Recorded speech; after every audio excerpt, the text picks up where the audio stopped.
Allez, c'est reparti, donc sans calculatrice et avec les détails des calculs, il faut écrire l'expression suivante en fonction de sinus x.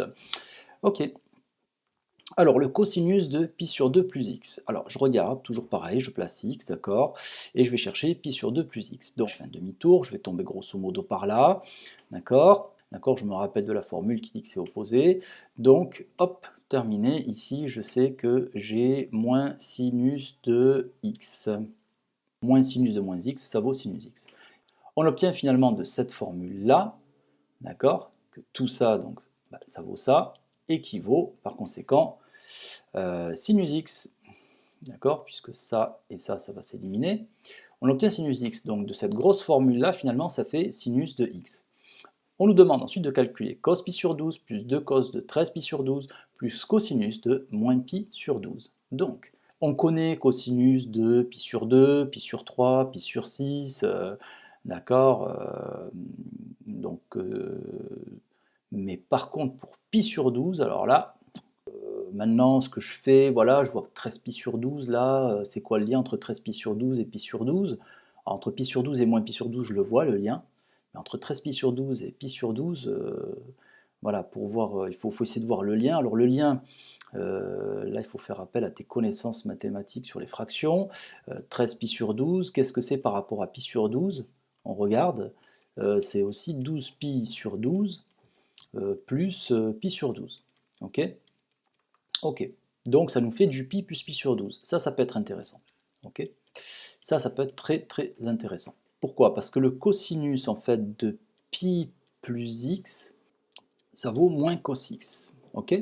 Ce qui veut dire que le cosinus de pi plus pi sur 12, du coup, ça vaut moins cosinus de pi sur 12. Et là, ça m'intéresse.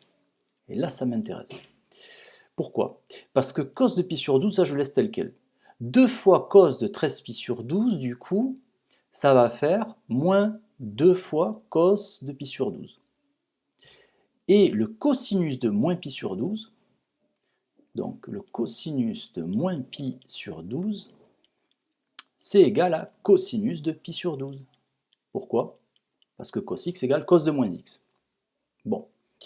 Et je renote donc que cosinus de 13 pi sur 12, ça vaut moins cos de pi sur 12, comme on l'a calculé juste avant.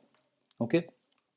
Du coup, si je réécris cette expression, je vais l'appeler E, l'expression E égale, donc E égale tout ça, E c'est quoi en fait? Pour pas tout réécrire, on va garder cosinus de pi sur 12, moins 2 fois le cosinus de pi sur 12, ok, plus cosinus de pi sur 12, du coup si je réécris tout ça.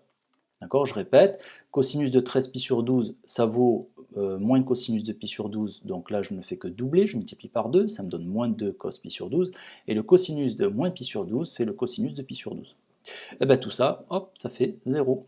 Voilà comment on a pu se sortir, se débloquer, d'accord, d'une situation qui au départ quand même était plutôt, s'avérait, on va dire, ça s'avérait plutôt compliqué. D'accord?